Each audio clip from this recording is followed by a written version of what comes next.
लहण ते काई पाबंदी थोड़ा ही है। MQM सदाई ख्वाब ॾिठा आहिनि, हाणे बि ॾिसे कराची सिंध जी मुंडी आहे, कराची सिंध जी सुसी आहे, कराची सिंध जो अटूट अंग आहे। वॾे वाक़े बाबा क़ौम मोहम्मद अली जिनाह जे मज़ार ते बीह करे चयोमि त सिंध खपाईंदे पादर खाईंदे। अॼु बि उन ई मौक़िफ़ ते बीठा आहियूं। इंशाअल्लाह सिंध जे इंच इंच जी चौकीदारी कंदासीं। मावराए अदालत, मावराए आइन कंहिं बि इक़दाम जी हिमायत नथो करे सघां। कंहिंसां बि ज़्यादती थी आहे त उनजो इज़ालो थियणु घुरिजे, लेकिन JUI आहे जो अव्वल आख़िर मुतालबो इहो आहे त अमन क़ाइमु थियणु घुरिजे, अमन क़ाइमु थियणु घुरिजे, अमन क़ाइमु थियणु घुरिजे। अमन जे क़याम जे लाइ कोशिशूं जेकियूं सिंध हुकूमत करे थी, तरीक़ेकार सां मां पहिरियों ई चई वियो आहियां त मूंखे इख़्तिलाफ़ आहे।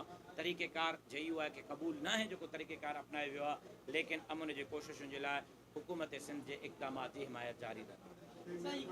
क़ौम जा ख़ादिम आहिनि, सरदार जेका पंहिंजे क़ौम जे अंगनि नंगनि जा मुहाफ़िज़ आहिनि, सरदार जेका पंहिंजे राज ऐं भाग जे ख़ैर जे लाइ कमु कनि था, उहे सरदार मुंहिंजे मथे जो ताज आहिनि।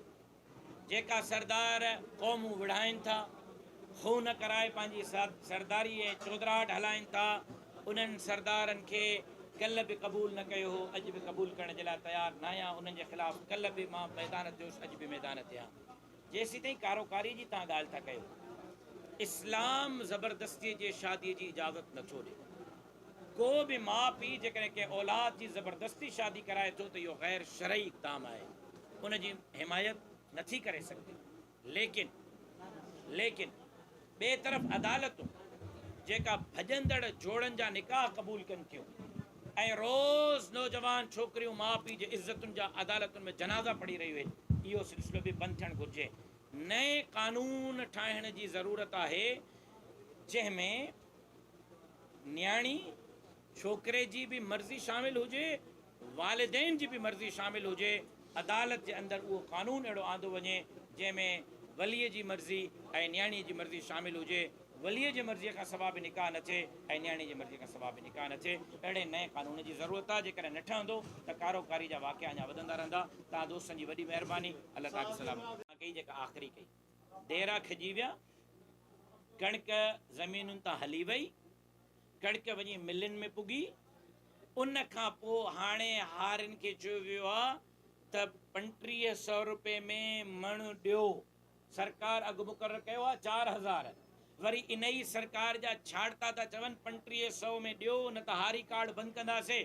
घर में हारियुनि जेका पंहिंजे साल जे खाइण जे लाइ कणिक रखी आहे, हाणे हारी उहा कणिक खणी पुॼाइनि था त किथे असांजो हारी कार्ड न बंदि थी वञे। हे दोहरो मयार ख़तमु थियणु घुरिजे। अॼु इहा कणिक मिल मालिकान खे 4000 रुपए में 3500 में मिली रही आहे। ॿुधायो त ख़ैरपुर जे अंदरि ऐं गंबट में जेका मिल एसोसिएशन आहे, उनजो सदर कहिड़ी पार्टीअ सां तालुक़ थो रखे? इन मिल मालिकान खे कन खां झले नथा सघनि हुकुमरान।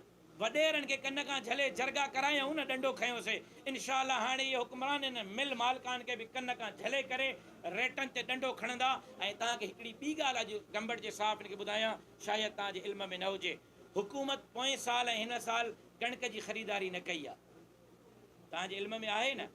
छो न कई आहे तव्हांखे ख़बर आहे? स्टेटमेंट वज़ीर आला जी जेकॾहिं ॿुधो, वज़ीर ज़राअत जी ॿुधो, त उहे चवनि था त अवाम जे फलाह ऐं बहबूद जे लाइ असां ख़र्च न कई, ख़रीद न कई आहे। न, इहा ॻाल्हि न आहे। ॻाल्हि हीअ आहे त पोयनि 15 सालनि में हुकूमत जे कणिक जे ख़रीदारीअ जा केस नैब में पियल आहिनि, FIA में पियल आहिनि, सुप्रीम कोर्ट में पियल आहिनि। अॼु बि फूड डिपार्टमेंट जा माण्हू जेको आहे उहो एजेंसियुनि जे तहवील में आहिनि। तव्हांखे ख़बर आहे हिकिड़े साल में कणिक जे ख़रीदारीअ ते 70 अरब रुपए जी करप्शन साबित थी आहे हुकूमत ते। 70 अरब हिकिड़े साल में। 15 सालनि जो हिसाब लॻायो त घणो थींदो। लिहाज़ा हाणे इन्हनि कणिक पाण ख़रीद न कई ताकी उहे नेब वारा केस भुगतियूं या नवां केस भुगतियूं। केसनि खां बचण जे लाइ ख़रीद न कई, लेकिन कन हेॾां पकड़ण जे बजाय हाणे हेॾां पकड़णु शुरू कयो अथऊं। मिल मालिकान जे ज़रिए करप्शन शुरू थी वई आहे। इन जी जेतिरी बि मज़म्मत कजे उहा घटि आहे।